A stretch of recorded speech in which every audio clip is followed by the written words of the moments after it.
নমস্কার। গল্প স্বল্পর আসরে আপনাদের সবাইকে স্বাগত। আজ আমি আপনাদের পাঠ করে শোনাব রবীন্দ্রনাথ ঠাকুরের অসাধারণ একটি গল্প, দেনা পাওনা। 5 ছেলের পর যখন এক কন্যা জন্মিল, তখন বাপ মায়ে অনেক আদর করিয়া তাহার নাম রাখিলেন নিরুপমা। এ গোষ্ঠীতে এমন শৌখিন নাম ইতিপূর্বে কখনো শোনা যায় নাই। প্রায় ঠাকুর দেবতার নামই প্রচলিত ছিল। গণেশ, কার্তিক, পার্বতী তাহার উদাহরণ। এখন নিরুপমার বিবাহের প্রস্তাব চলিতেছে। তাহার পিতা রামসুন্দর মিত্র অনেক খোঁজ করেন, কিন্তু পাত্র কিছুতেই মনের মতন হয় না। অবশেষে মস্ত এক রায়বাহাদুরের ঘরের একমাত্র ছেলেকে সন্ধান করিয়া বাহির করিয়াছেন। উক্ত রায়বাহাদুরের পৈতৃক বিষয়াশয় যদিও অনেক হ্রাস হইয়া আসিয়াছে, কিন্তু বনেদি ঘর বটে। বরপক্ষ হইতে 10,000 টাকা পণ এবং বহুল দান সামগ্রী চাহিয়া বসিল। রামসুন্দর কিছুমাত্র বিবেচনা না করিয়া তাহাতে সম্মত হইলেন। এমন পাত্র কোনো মতে হাতছাড়া করা যায় না। কিছুতেই টাকার জোগাড় আর হয় না। বাঁধা দিয়া বিক্রয় করিয়া অনেক চেষ্টাতেও 1,000-6,000 বাকি রহিল। এদিকে বিবাহের দিন নিকট হইয়া আসিয়াছে। অবশেষে বিবাহের দিন উপস্থিত হইল। নিতান্ত অতিরিক্ত সুদে একজন বাকি টাকাটা ধার দিতে স্বীকার করিয়াছিল, কিন্তু সময়কালে সে উপস্থিত হইল না। বিবাহ সভায় একটা তুমুল গোলযোগ বাঁধিয়া গেল। রামসুন্দর আমাদের রায়বাহাদুরের হাতে পায়ে ধরিয়া বলিলেন, শুভকার্য সম্পন্ন হইয়া যাক, আমি নিশ্চয়ই টাকাটা শোধ করিয়া দিব। রায়বাহাদুর বলিলেন, টাকা হাতে না পাইলে বর সভাস্থ করা যাইবে না। এই দুর্ঘটনায় অন্তঃপুরে একটা কান্না পড়িয়া গেল। এই গুরুতর বিপদের যে মূল কারণ, সে চেলি পরিয়া, গহনা পরিয়া, কপালে চন্দন লেপিয়া চুপ করিয়া বসিয়া আছে। ভাবি শ্বশুরকুলের প্রতি যে তাহার খুব একটা ভক্তি কিংবা অনুরাগ জন্মিতেছে, তাহা বলা যায় না। ইতিমধ্যে একটা সুবিধা হইল। বর সহসা তাহার পিতৃদেবীর অবাধ্য হইয়া উঠিল। সে বাপকে বলিয়া বসিল, কেনা বাচা দরদামের কথা আমি বুঝি না, বিবাহ করিতে আসিয়াছি, বিবাহ করিয়া যাইবে। বাপ যাহাকে দেখিল তাহাকে বলিল, দেখেছেন মশাই আজকালকার ছেলেদের ব্যবহার? 2-1 প্রবীণ লোক ছিল, তাহারা বলিল, শাস্ত্র শিক্ষা নীতি শিক্ষা একেবারেই নাই, কাজেই বর্তমান শিক্ষার বিস্ময় ফল নিজের সন্তানের মধ্যে প্রত্যক্ষ করিয়া রায়বাহাদুর হতোদ্যম হইয়া বসিয়া রহিলেন। বিবাহ এক প্রকার বিষণ্ণ নিরানন্দভাবে সম্পন্ন হইয়া গেল। শ্বশুরবাড়ি যাইবার সময় নিরুপমাকে বুকে টানিয়া লইয়া বাপ আর চোখের জল রাখিতে পারিলেন না। নীরু জিজ্ঞাসা করিল, তারা কি আর আমাকে আসতে দেবে না বাবা? রামসুন্দর বলিলেন, কেন আসতে দেবে না মা, আমি তোমাকে নিয়ে আসব। রামসুন্দর প্রায় মেয়েকে দেখিতে যান, কিন্তু বেহাই বাড়িতে তার কোনো প্রতিপত্তি নাই। চাকরগুলো পর্যন্ত তাহাকে নিচু নজরে দেখে। অন্তঃপুরের বাহিরে একটা স্বতন্ত্র ঘরে 5 মিনিটের জন্য কোনোদিনও বা মেয়েকে দেখিতে পান, কোনোদিনও বা দেখিতে পান না। কুটুম্ব গৃহে এমন করিয়া আর অপমান তো সহা যায় না। রামসুন্দর স্থির করিলেন, যেমন করিয়া হইউক টাকাটা শোধ করিয়া দিতে হইবে। কিন্তু যে ঋণ ভার কাঁধে চাপিয়াছে, তাহারই ভার সামলানো দুঃসাধ্য। খরচপত্রের অত্যন্ত টানাটানি পড়িয়াছে এবং পাওনাদারদের দৃষ্টিপথ এড়াইবার জন্য সর্বদা নানারূপ হীন কৌশল অবলম্বন করিতে হইতেছে।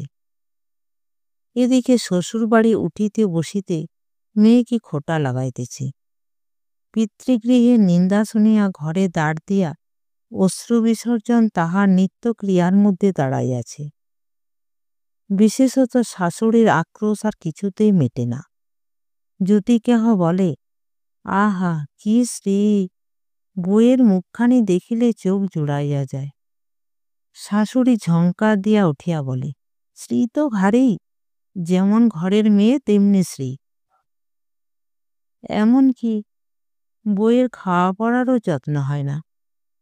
যদি কোনো দয়াপরতন্ত্র প্রতিবেশিনী কোনো ত্রুটির উল্লেখ করে, শাশুড়ি বলে, ওই ঢের হয়েছে, অর্থাৎ বাপ যদি পুরা দাম দিত তো মেয়ে পুরা যত্ন পাইত। সকলে এমন ভাব দেখায় যেন বধূর এখানে কোনো অধিকার নাই, ফাঁকি দিয়া প্রবেশ করিয়াছে। বোধহয় কন্যার এই সকল অনাদর এবং অপমানের কথা বাপের কানে গিয়া থাকিবে। তাই রামসুন্দর অবশেষে বসত বাড়ি বিক্রয়ের চেষ্টা করিতে লাগিলেন। কিন্তু ছেলেদের যে গৃহহীন করিতে বসিয়াছেন সে কথা তাহাদের নিকট হইতে গোপনে রাখিলেন। স্থির করিয়াছিলেন বাড়ি বিক্রয় করিয়া সেই বাড়ি ভাড়া লইয়া বাস করিবেন। এমন কৌশলে চলিবেন যে তাহার মৃত্যুর পূর্বে একথা ছেলেরা জানিতে পারিবে না। কিন্তু ছেলেরা জানিতে পারিল। সকলে আসিয়া কান্দিয়া পড়িল। বিশেষত বড় 3টি ছেলে বিবাহিত এবং তাহাদের কাহারও বা সন্তান আছে। তাদের আপত্তি অত্যন্ত গুরুতর হইয়া দাঁড়াইল। বাড়ি বিক্রয় স্থগিত হইল। তখন রামসুন্দর নানা স্থান হইতে বিস্তর সুদে অল্প অল্প করিয়া টাকা ধার করিতে লাগিলেন। এমন হইল যে সংসারে খরচ আর চলে না। নীরু বাপের মুখ দেখিয়া সব বুঝিতে পারিল। বৃদ্ধের বক্ষ কেশি শুষ্ক মুখে এবং সদা সংকুচিতভাবে দৈন্য এবং দুশ্চিন্তা প্রকাশ হইয়া পড়িল। মেয়ের কাছে যখন বাপ অপরাধী তখন সে অপরাধের অনুতাপ কি আর গোপন রাখা যায়? রামসুন্দর যখন বেহাই বাড়ির অনুমতিক্রমে ক্ষণকালের জন্য কন্যা সাক্ষাৎ লাভ করিতেন তখন বাপের বউ যে কেমন করিয়া ফাটে তাহা তার হাসি দেখিলে টের পাওয়া যাইতে। সে ব্যথিত পিতৃহৃদয়কে সান্ত্বনা দেবার উদ্দেশ্যে দিন কতক বাপের বাড়ি যাইবার জন্য নীরু নিতান্ত অধীর হইয়া উঠিয়াছে। বাপের ম্লান মুখ দেখিয়া সে আর দূরে থাকিতে পারে না। একদিন রামসুন্দরকে কহিল, বাবা, আমাকে একবার বাড়ি লইয়া যাও। রামসুন্দর বলিলেন, আচ্ছা। কিন্তু তাহার কোনো জোর নাই। নিজের কন্যার উপরে পিতার যে স্বাভাবিক অধিকার আছে তাহা যেন পণের টাকার পরিবর্তে বন্ধক রাখিতে হইয়াছে। এমনকি কন্যার দর্শন সে অতি সসংকোচে ভিক্ষা চাহিতে হয়। এমন সময় বিশেষে নিরাশ হইলে দ্বিতীয় কথাটি কহিবার মুখ থাকে না। কিন্তু মেয়ে আপনি বাড়ি আসিতে চাইলে বাপ তাহাকে না আনিয়া কেমন করিয়া থাকে? তাই বেআইয়ের নিকট সে সম্বন্ধে দরখাস্ত পেশ করিবার করিবে। রামসুন্দর কত হীনতা, কত অপমান, কত ক্ষতি স্বীকার করিয়া যে 3,000 টাকা সংগ্রহ করিয়াছিলেন সে ইতিহাস গোপন থাকাই ভালো। নোট কখানি রুমালে জড়াইয়া চাদরে বাঁধিয়া রামসুন্দর বেহাইয়ের নিকট গিয়া বসিলেন। প্রথমে হাস্যমুখে পাড়ার খবর পাড়িলেন, হরে কৃষ্ণের বাড়িতে একটা মস্ত চুরি হইয়া গিয়াছে। তাহার আদ্যপ্রান্ত বিবরণ বলিলেন। নবীন মাধব ও রাধা মাধব 2 ভাই তুলনা করিয়া বিদ্যাপতি ও স্বভাব সম্বন্ধে রাধা মাধবের সুখ্যাতি এবং নবীন মাধবের নিন্দা করিলেন। শহরে একটা নূতন ব্যায়াম আসিয়াছে, সে সম্বন্ধে অনেক আজগুবি আলোচনা করিলেন। অবশেষে হুকাটি নামাইয়া রাখিয়া কথায় কথায় বলিলেন, হ্যাঁ বেয়ার, সে টাকাটা বাকি আছে বটে। রোজই মনে করি যাচ্ছি অমনি হাতে করে কিছু নিয়ে যায়, কিন্তু সময়কালে মনে থাকে না। আর ভাই, বুড়ো হয়ে পড়েছি। এমনই এক দীর্ঘ ভূমিকা করিয়া পঞ্জরে 3খানি অস্থির মতো সেই 3খানি নোট যেন অতি সহজে অতি অবহেলে বাহির করিলেন। সবেমাত্র 3,000 টাকা নোট দেখিয়া রায়বাহাদুর অট্টহাস্য করিয়া উঠিলেন। বলিলেন, থাক বেয়াই, ওতে আমার কাজ নেই। একটা প্রচলিত বাংলা প্রবাদের উল্লেখ করিয়া বলিলেন, সামান্য কারণে হাতে দুর্গন্ধ করিতে তিনি চান না। এই ঘটনার পরে মেয়েকে বাড়ি আনিবার প্রস্তাব কাহারও মুখে আসে না। কেবল রামসুন্দর ভাবিলেন, সে সকল কুটুম্বিতা সংকোচ আমাকে আর শোভা পায় না। মর্মাহতভাবে অনেকক্ষণ চুপ করিয়া থাকিয়া অবশেষে মৃদুস্বরে কথাটা পাড়িলেন। রায়বাহাদুর কোনো কারণমাত্র উল্লেখ না করিয়া বলিলেন, সে এখন হচ্ছে না। এই বলিয়া কর্মপল্লবকে স্থানান্তরে চলিয়া গেলেন। রামসুন্দর মেয়ের কাছে মুখ না দেখাইয়া কম্পিত হস্তে কয়েকখানি নোট চাদরের প্রান্তে বাঁধিয়া বাড়ি ফিরিয়া গেলেন। মনে মনে প্রতিজ্ঞা করিলেন, যতদিন না সমস্ত টাকা শোধ করিয়া দিয়া অসংকোচে কন্যার উপরে দাবি করিতে পারিবেন, ততদিন আর বেহাই বাড়ি যাইবেন না। বহুদিন গেল, নিরুপমা লোকের উপর লোক পাঠায়, কিন্তু বাপের দেখা পায় না। অবশেষে অভিমান করিয়া লোক পাঠানো বন্ধ করিল। তখন রামসুন্দরের মনোবড়ে আঘাত লাগিল, কিন্তু তবু গেলেন না। আশ্বিন মাস আসিল। রামসুন্দর বলিলেন, এবার পুজোর সময় মাকে ঘরে আনবই, নইলে আমি। খুব একটা শক্ত রকম শপথ করিলেন। পঞ্চমী কি ষষ্ঠী দিনে আবার চাদরের প্রান্তে গুটিকত নোট বাঁধিয়া রামসুন্দর যাত্রার উদ্যোগ করিলেন। 5 বৎসরের এক নাতি আসিয়া বলিল, দাদা, আমার জন্যে গাড়ি কিনতে যাচ্ছিস? বহুদিন হইতে তার ঠেলা গাড়িতে চড়িয়া হাওয়া খাইবার শখ হইয়াছে, কিন্তু কিছুতেই তাহা মিটিবার উপায় হইতেছে না। 6 বৎসরের এক নাতনি আসিয়া সরোদনে কহিল, পূজার নিমন্ত্রণে যাইবার মতো তাহার একখানিও ভালো কাপড় নাই। রামসুন্দর তাহা জানিতেন। এমন সে সম্বন্ধে তামাক খাইতে খাইতে বৃদ্ধ অনেক চিন্তা করিয়াছেন। রায়বাহাদুরের বাড়ি যখন পূজার নিমন্ত্রণ হইবে, তখন তাহার বধূগণকে অতি যৎসামান্য অলঙ্কারে অনুগ্রহপাত্র দরিদ্রের মতো যাইতে হইবে। এ কথা স্মরণ করিয়া তিনি অনেক দীর্ঘ নিঃশ্বাস ফেলিয়াছেন, কিন্তু তাহাতে তাহার ললাটের বার্ধক্যরেখা গভীরতর অঙ্কিত হওয়া ছাড়া আর কোনো ফল হয় নাই। দৈন্যপ্লীত গৃহের ক্রন্দনধ্বনি কানে লইয়া বৃদ্ধ তাহার বেহাই বাড়িতে প্রবেশ করিলেন। আজ তাহার সে সংকোচ ভাব নাই। দ্বাররক্ষী এবং ভৃত্যদের মুখের প্রতি সে চকিত সলজ্জ দৃষ্টিপাত দূর হইয়া গিয়াছে, যেন আপনার গৃহে প্রবেশ করিলেন। শুনিলেন রায়বাহাদুর ঘরে নাই, কিছুক্ষণ অপেক্ষা করিতে হইবে।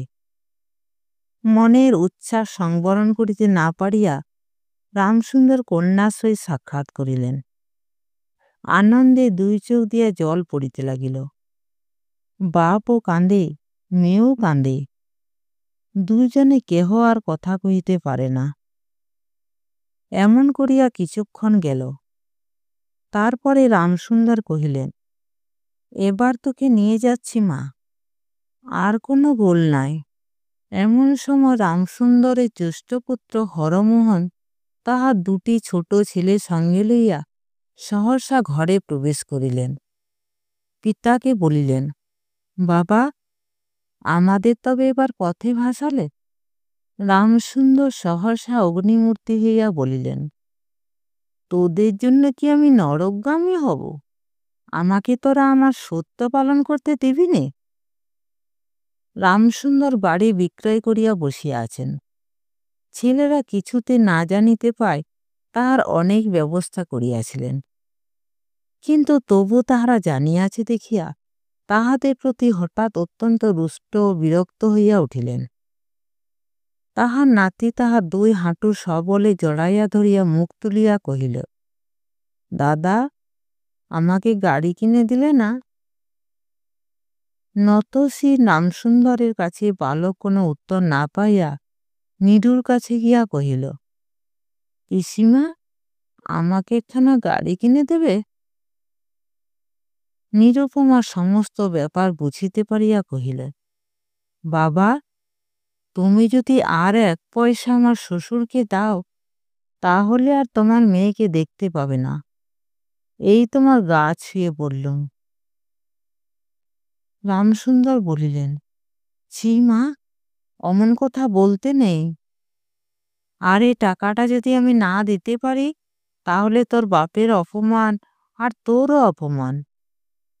নীরু কহিল, টাকা যদি দাও তবেই অপমান। তোমার মেয়ের কি কোনো মর্যাদা নেই? আমি কি কেবল একটা টাকার থলি? যতক্ষণ টাকা আছে ততক্ষণ আমার দাম। না বাবা, এ টাকা দিয়ে তুমি আমাকে অপমান করো না। তাছাড়া আমার স্বামী তো এ টাকা চান না। রামসুন্দর কহিলেন, তাহলে তোমাকে যেতে দেবে না মা? নিরুপমা কহিল, না দেয় তো কি করবে বলো? তুমিও আর নিয়ে যেতে চেও না। রামসুন্দর কম্পিত হস্তে নোটবাঁধা চাদরটি কাঁধে তুলিয়া আবার চোরের মতো সকলের দৃষ্টি এড়াইয়া বাড়ি ফিরিয়া গেলেন। কিন্তু রামসুন্দর এই যে টাকা আনিয়াছিলেন এবং কন্যার নিষেধে সে টাকা না দিয়া চলিয়া গিয়াছেন, সে কথা গোপন রহিল না। কোনো স্বভাব কৌতূহলী দ্বারলগ্নপন্ন দাসী নীরুর শাশুড়িকে এই খবর দিল। শুনিয়া তাহার আর আক্রোশে সীমা রহিল না। নিরুপমার পক্ষে তাহার শ্বশুরবাড়ি সরসজ্জা হইয়া উঠিল। এদিকে তাহার স্বামী বিবাহের অল্পদিন পরে ডেপুটি ম্যাজিস্ট্রেট হইয়া দেশান্তরে চলিয়া গিয়াছি এবং পাছে সংসর্গদোষে হীনতা শিক্ষা হয়, এই গুজরে সম্প্রতি বাপের বাড়ির আত্মীয়দের সহিত নীরুর সাক্ষাৎকার সম্পূর্ণ নিষিদ্ধ হইয়াছে।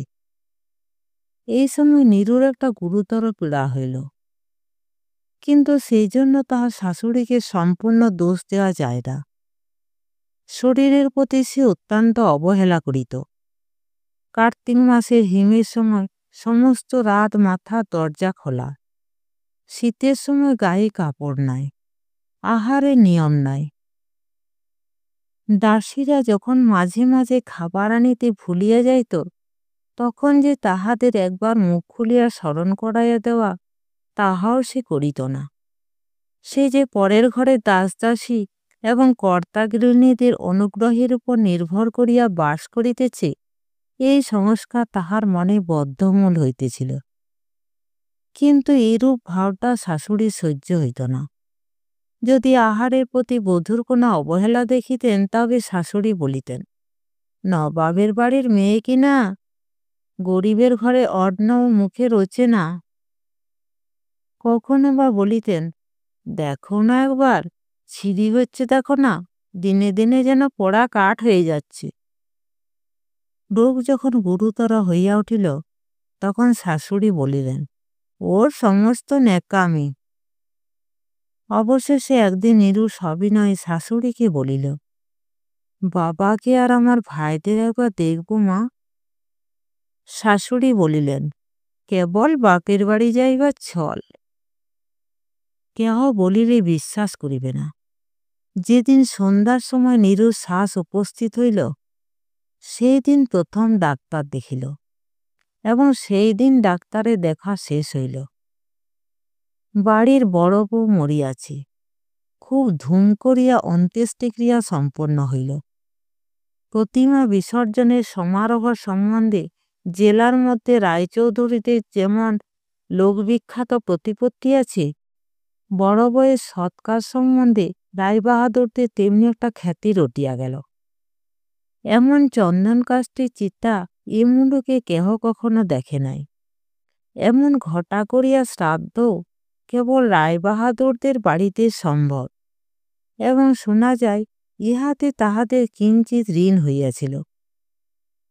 রামসুন্দরকে সান্ত্বনা দিবার সময় তার মেয়ের যে কিরূপ মহাসমারোহে মৃত্যু হইয়াছে, সকলে তাহার বহুল বর্ণনা করিল। এদিকে ডেপুটি ম্যাজিস্ট্রেটের চিঠি আসিল।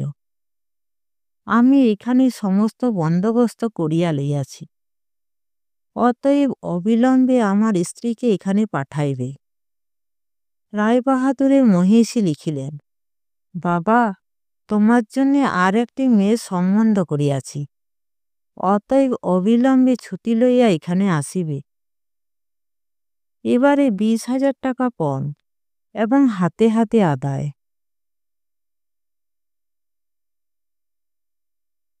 নমস্কার। গল্পটি ভালো লেগে থাকলে চ্যানেলটিকে লাইক, শেয়ার এবং সাবস্ক্রাইব করবেন। আর আপনাদের মূল্যবান মতামত অবশ্যই লিখে জানাবেন। আপনাদের সহযোগিতা এবং ভালোবাসা আমার খুবই প্রয়োজন।